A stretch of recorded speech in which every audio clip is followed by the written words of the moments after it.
to talk about the debacle in Baltimore, the quarterback play, maybe his love of Baker Mayfield, maybe not, I don't know. We head out to the fan hotline every single Tuesday at 6 p.m. It means Lance Reisland at Cleveland.com joins us. He's also part of the Tailgate Show with JP every Sunday. Coach, welcome back to the show. Gentlemen, how are we tonight?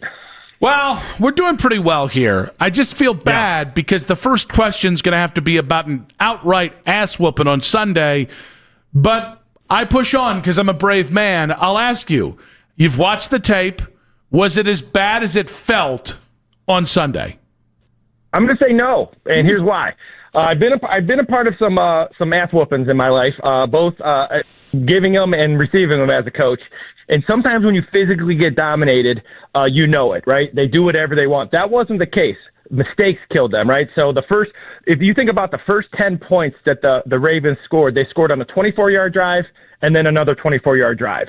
So this offense, and I'm not giving a pass to the special teams, are absolutely killing this defense. And the only chance they have to win is to make sure that defense is protected. And that means being smart with the football, especially on long yardage situations.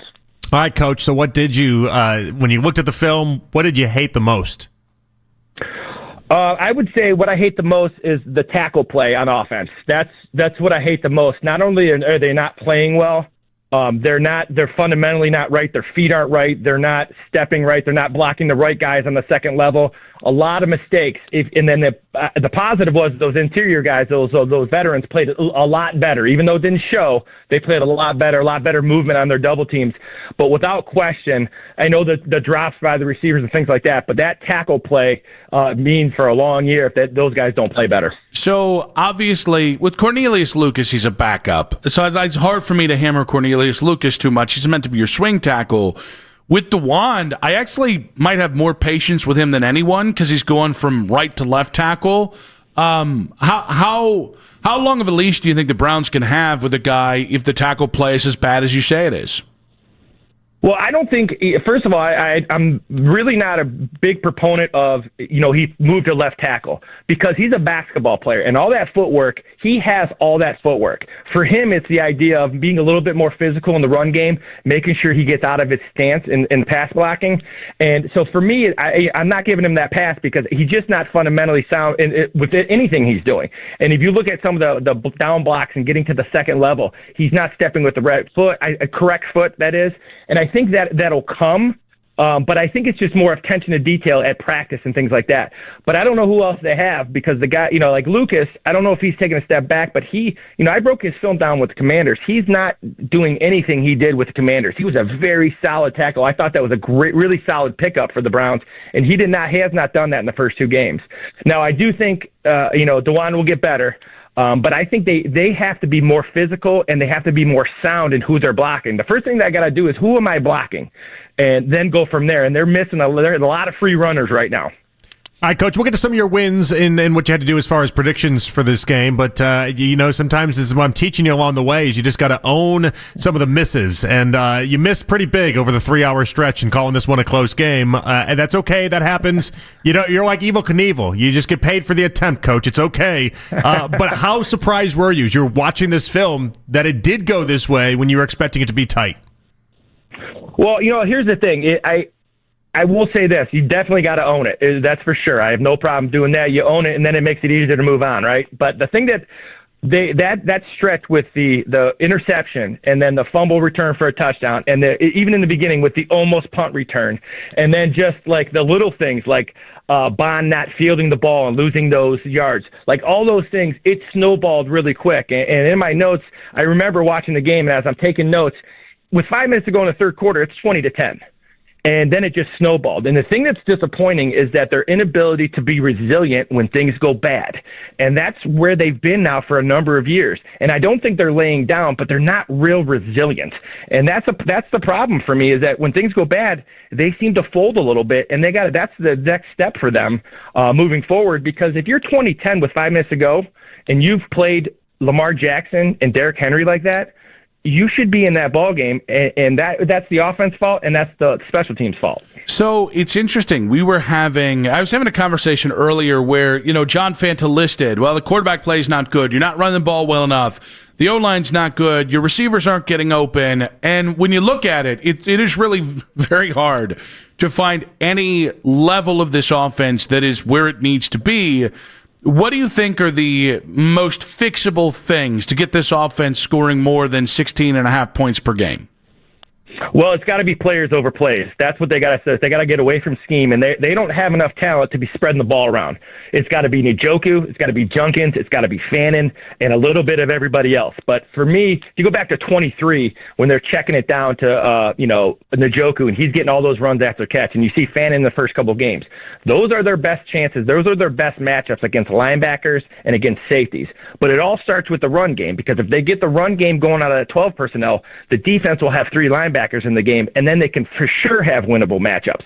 They're not going to have tons of winnable matchups on the outside right now. Those guys are not separating, and what Fanta said is very true. There's no separation, and they're not catching the ball well. So for me, it's establishing the run and then getting those tight ends against linebackers and safeties. For me, that's your best chance to have some, even some chunk plays. Your chunk play might be a check down to Njoku, and he takes it for 20. That's okay. You do what you got to do. You whatever hand you have, you play it, and that's what they got to do right now. Does Joe Flacco still give them the best chance to win a game on Sunday?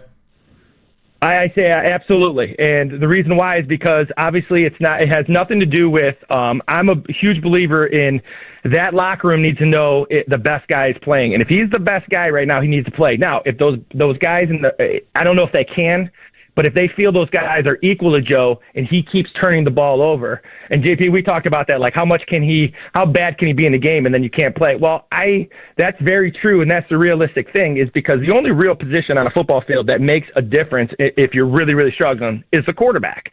It's not the right tackle. It's not, those things are important, but the quarterback is the most important position. So I think if he doesn't turn the ball over, even if those guys behind him aren't as good or maybe up to speed, I think even everybody on the team would say, all right, well, we're turning the ball over. If he doesn't turn the ball over, maybe I still think he gives him the best chance in the run game. The ability to throw the ball deep. There's some things he can do, but that doesn't happen if he turns the ball over. And that's really that's what's got to change. He's got to protect the football, and he hasn't shown the ability to do that. So it shall be interesting moving forward for sure. So it's obvious that I think we got pretty optimistic about Quinshon Judkins and his debut, but maybe the least talked about thing from Sunday was how darn good Mason Graham looked this week as opposed to the previous week. So what did you see maybe in week 2 from Mason in his second start that we didn't see in week 1? Well, I think Mason, the thing about you saw in the first, he was really only not real good for about 12 plays. Those first 12 plays against Cincinnati, he was standing up and he was just getting doubled off the ball, and he was getting reached by the center, and there's some things happening. I think he was just kind of, I'm in the NFL kind of moment, and then he's played really, really well. Now, there's a couple of things that he's doing. I always thought he was number 1 on my board because of his ability to play in a phone booth. And that's where he's really good. When he gets the pads on, he's playing in a phone booth. He's a wrestler. I have the ultimate respect for wrestlers. So I knew he was going to be good with the pads on, toughness-wise.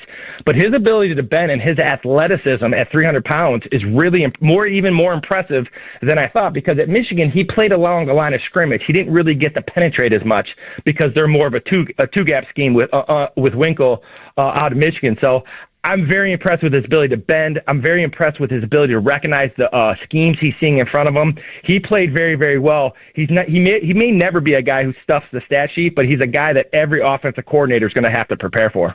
All right, Coach, here's where I got to give you some credit. For 2 weeks, you've been telling me focus in on Malik Collins. Pay attention to Malik Collins. When you watch these games, watch Malik Collins. And so I focused a lot on Malik Collins, and I thought he was absolutely spectacular in this game. He had more hits and hurries in a combo than anybody else on the Browns this week. He was fantastic. Well, you know what's really going to help too is they're sliding to him. So if you look at the offensive line, they're in that forefront. So that center for all these teams is going to slide. They're going to slide the center, and they're going to move that back that way, because the ultimate goal is they want the Browns not to bring anybody. They're going to chip on Miles, and they're going to slide the center to help on Malik Collins, which should even help Mason Graham even more. And Alex Wright and Isaiah McGuire are always going to get singled. So those guys got to win more and more and more as they start to scheme for Miles and Malik Collins, because Mason's very good against the run, but Malik Collins, to me, he's an elite inside pass rusher, and those guys are really hard to block, and those guys are really hard to scheme for on offense. All right, Coach. The Browns 0-2. I wanted more of a victory lap, by the way, for Coach. Yeah, you wanted that? Yeah, I wanted Coach. I wanted you to really celebrate that one more. That was like 30 seconds. I wanted it to be like yes, you're right. I was right, and here's why I was right. And oh my gosh, was I so right? We do I was right radio around here, Coach. Well, my pick of the being close, I was chopped off at the knee, so I had to kind of balance that out. So I couldn't take too much of a lap there. All right, Coach. The Browns 0-2. They are heavy dogs against the Packers at home. The Browns will beat the Packers if finish that sentence for us. If they run the ball on first down and get some run, if they can marry the run and pass on first down. So what I mean by that is that it's 2nd and 6. Now everybody's looking for those shot plays to Judy. Everybody's looking for the ability to not have Joe Flacco throw the ball on 3rd and long and turn the ball over. So without question, if they can run the ball on first down, they can be in the football game. If they do not run the ball better on first down, they have absolutely no chance. This defense is really good. In fact, I will say right now, after early watching, I've only watched it a couple times, this is as good or better of a football team than the Baltimore Ravens. I was hoping for they score more points than the Packers, but that is a really strong analysis there, Coach. By the way, I can already taste my burger from here. I'm letting you know I'm really frothing over here. Well, listen, it's early. We got a lot of weeks left, and I'm not backing down. I'm not jumping up. I'm not jumping into negative town yet. They're going to get it rolling here as long as they just got to protect the football. They got to protect the football. That's what they got to do to give themselves a chance. We've been hearing that phrase for a while. Also, negative town would just be the worst place to call anywhere. Who would want to go to negative town? It's actually really funny if it was an oxymoron. It was like negative town was just full of sunshine and happiness and smiles. It was actually the place you want to be, Coach. It was just bad branding. I'll say this: if they get boat raced on Sunday, you start looking at your burger places, and we'll make sure that order comes in with the malt that I added onto it. That was my call. So the malt and the burger, if they get boat raced, might be coming early. I mean, the burger was bad enough, but then when you were like, put your money where it really is there, big boy. Let's put a malt on it. That's when I knew I had you. How many wins did you have on this one? Was it 8? No, I went 9. I went 9-8. I think you guys are laughing at me a little bit. No, he's laughing at you. Because I can just taste that burger already. Just everyone falls into the trap. We're going to add more people to the station just so Nick can make more burger bets. I'm like Michael Myers. Just get one after the other. Just one after the other. You should hear burger bet from Nick and run. That should be what people do, but they don't. All right, Coach. Be good, bud. Hey, appreciate you guys. Talk soon. Lance Reisland, who's about to buy me a burger somewhere in the very near future.